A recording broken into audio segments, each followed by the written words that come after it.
नमस्कार। GSM college के YouTube channel पर मैं वंदना सक्सेना सभी बीएड और डीएलएड प्रशिक्षुओं का स्वागत करती हूँ। आज मेरा जो टॉपिक है वो शैशवावस्था पर है, जो सामान्यतः शिशु के जन्म के उपरांत के जो पहले 6 वर्ष हैं वे शैशवावस्था कहलाते हैं।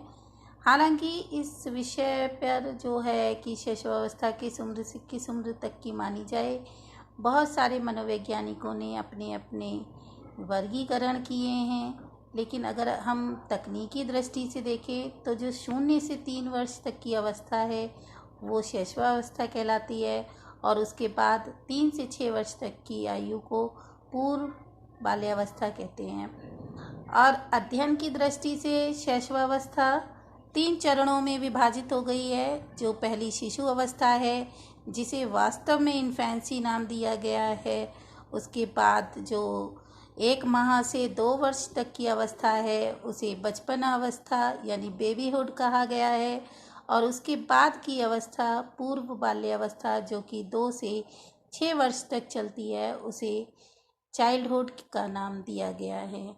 जो इन्फेंसी पीरियड है जिसे हम शिशु अवस्था कहेंगे वो वास्तव में केवल 30 मिनट तक चलने वाली जो अवधि है, जो 30 मिनट की आयु होती है बालक की, उसे इन्फेंसी पीरियड कहते हैं, जिसे जो है पार्चुनेट पीरियड भी कहा जाता है। उसके बाद जो न्यूनेट पीरियड शुरू होता है, न्यूनेट जो 30 मिनट से चलता है। और जो हरलॉक मनोवैज्ञानिक थे उन्होंने कहा कि ये जो 30 मिनट के से लेकर 30 दिन तक का जीवन काल है वह कहलाता है न्यूनेट पीरियड। जबकि कुछ मनोवैज्ञानिक इसे क्या ऐसे मानते हैं कि 1 महीने से लेकर 3 से 5 वर्ष तक की अवधि को हम न्यूनेट पीरियड कह सकते हैं। तो शैशवावस्था आप सब समझ गए होंगे। शैशवावस्था को 3 चरणों में विभाजित कर सकते हैं अध्ययन की दृष्टि से, कि पहले हम पार्चुनेट पीरियड पढ़ लें फिर न्यूनेट पीरियड पढ़ें। ये तो 2 भाग हो गए शैशवावस्था के। लेकिन यदि इन्फेंसी की बात करें तो वो है शिशु के प्रथम 30 दिन जो हैं वो इन्फेंसी पीरियड है। उसके बाद बचपन अवस्था है जो 1 महीने से 2 वर्ष तक की चलेगी। उसके बाद पूर्व बाल्यावस्था है जो 2 से 6 वर्ष तक की चलती है। ये शैशवावस्था को हम सब समायोजन की अवस्था के नाम से भी जानते हैं, क्योंकि इस अवस्था में बालक जो है वो अपने आप को वातावरण से समायोजन करने के प्रयत्न करता है, और समायोजन हो जाने के बाद वो अपना विकास करता है।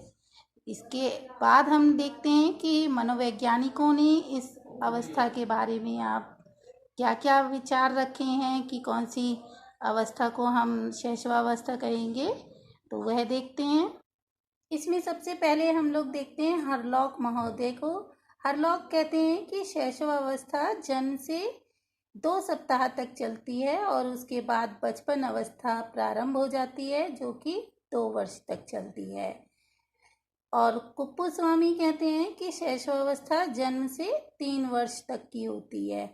देखिए यहाँ पे दोनों अलग अलग विचार रख रहे हैं मनोवैज्ञानिक। एक तीसरे क्रो एंड क्रो की देखते हैं। क्रो एंड क्रो का कथन है कि शैशवावस्था औसतन जन्म से 6 वर्ष तक चलती है, जिसमें बालक की इंद्रियां काम करने लगती हैं, जिससे बालक चलना, बोलना और रेंगना सीखता है। यानी जो विकास हो रहा है वो क्रो एंड क्रो के उसमें संदर्भ में हम लोग पढ़ेंगे कि जो जन्म से 6 वर्ष तक चलती है। तो उसमें बालक क्या क्या सीख रहा है? चलना, बोलना और रेंगना। कुल मिलाकर अगर शैशवावस्था के बारे में देखें तो शैशवावस्था जन्म से 6 वर्ष तक की जो आयु है वह शैशवावस्था कहलाती है। जो मनोवैज्ञानिक हैं ये इन सब लोगों ने बहुत सारे रिसर्च करे होते हैं। उनमें से जो रिसर्च का जो निष्कर्ष, जो रिजल्ट निकल कर आता है, उसके आधार पर कुछ मनोवैज्ञानिक जो शैशवावस्था के बारे में उन्होंने निष्कर्ष निकाला है उसको देख लेते हैं। एडलर कहते हैं कि बालक के जन्म के कुछ माह बाद ही यह निश्चित किया जा सकता है कि जीवन में उसका क्या स्थान है। यानी कि हम कुछ महीने बाद जब बालक की क्रियाएं और व्यवहार देख लेते हैं तो हम ये पता लगा सकते हैं कि जीवन में वह क्या बन सकता है, यानी उसके अंदर किस क्षेत्र में जाने की संभावना है। तो जीवन में उसके स्थान को हम क्या कर सकते हैं, जान सकते हैं बालक के व्यवहार को देखकर। स्ट्रैंग कहते हैं कि जीवन के प्रथम 2 वर्षों में बालक अपने भावी जीवन का शिलान्यास करता है। ये जो है, ये वाली लाइन जीवन का शिलान्यास करता है, ये जो एडलर की रिसर्च से सामने आया, वही स्ट्रैंग ने भी कहा है कि जो 2 वर्षों में बालक अपना व्यवहार दिखाता है वह ये बता देता है कि जीवन में वह आगे आकर क्या बन सकता है। यद्यपि किसी भी आयु में उसमें परिवर्तन हो सकता है, परंतु प्रारंभिक प्रवृत्तियां और प्रतिमान सदैव बनी रहते हैं। यानी जो शुरू के 2 वर्ष होते हैं उसमें बालक जिस व्यक्ति के बारे में, वस्तु के बारे में या जो भी अपने प्रतिमान या व्यवहार बना लेता है वो उसके अंदर हमेशा बने रहते हैं।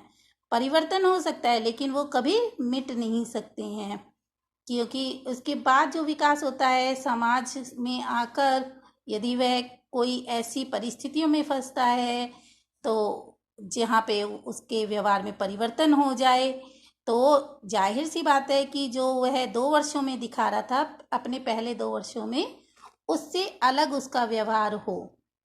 लेकिन जो प्रारंभिक प्रवृत्तियां और प्रतिमान हैं वो सदैव वैसे की वैसे ही बनी रहते हैं। गुडेनफ कहते हैं कि व्यक्ति का जितना भी मानसिक विकास होता है उसका आधा 3 वर्ष की आयु तक हो जाता है। गुडेनफ का जो रिसर्च का रिजल्ट उन्होंने विशेषताओं के आधार पर निकाला, तो वो कहते हैं कि मानसिक विकास में इतनी तीव्रता होती है कि उसका जो जितना भी विकास है वो 3 वर्ष की आयु में जितना तीव्र गति से होता है उसके बाद उसका आधा भी आगे की आयु में नहीं होता है। यानी स्पीड जो होती है वो शैशवावस्था में बहुत अच्छी होती है। फ्राइड का कथन है, मनुष्य को जो कुछ भी बनना होता है वह 4-5 वर्षों में बन जाता है। फ्राइड भी इसी निष्कर्ष पर पहुंचे हैं कि जो 4-5 वर्ष यानी शैशवावस्था में जब बालक होता है तो उसका व्यवहार बता देता है कि वह किस क्षेत्र में सफल हो सकता है। इसलिए शैशवावस्था का अध्ययन करना बहुत आवश्यक है। न्यूमैन कहते हैं 5 वर्ष की अवस्था शरीर तथा मस्तिष्क के लिए बड़ी ग्रहणशील होती है। यानी न्यूमैन भी यही निष्कर्ष निकालते हैं कि शारीरिक विकास की तीव्रता और मानसिक विकास की तीव्रता शैशवावस्था में सर्वाधिक होती है। तो चाहे हम इनके जो अनुसंधान या रिसर्च कहें, रिसर्च से जो उन्होंने निकाला है शैशवावस्था के आधार पर, तो वह बहुत कुछ बताता है हम सबको कि शैशवावस्था का अध्ययन करना क्यों आवश्यकता है।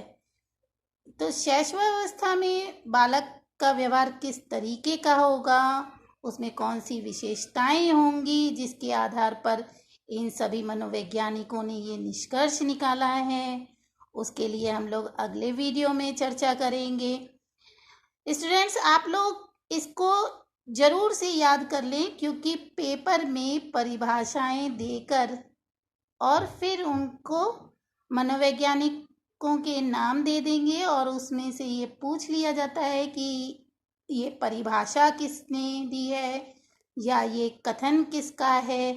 तो जब आप इसको अच्छे से नोट्स बनाकर तैयार करेंगे तो कोई दूसरी वजह नहीं है कि आपका पेपर अच्छा हो और आप अधिकतम नंबर पा सकें। बहुत आवश्यक है इसके लिए कि आप नोट्स बनाएं और अपने आप को हमेशा बार बार अभ्यास के माध्यम से इस पेपर की तैयारी करें। अगले वीडियो में फिर मिलेंगे, तब तक के लिए मैं विदा लेती हूँ। खुश रहिए और संतुष्ट रहिए। पढ़ते रहिए।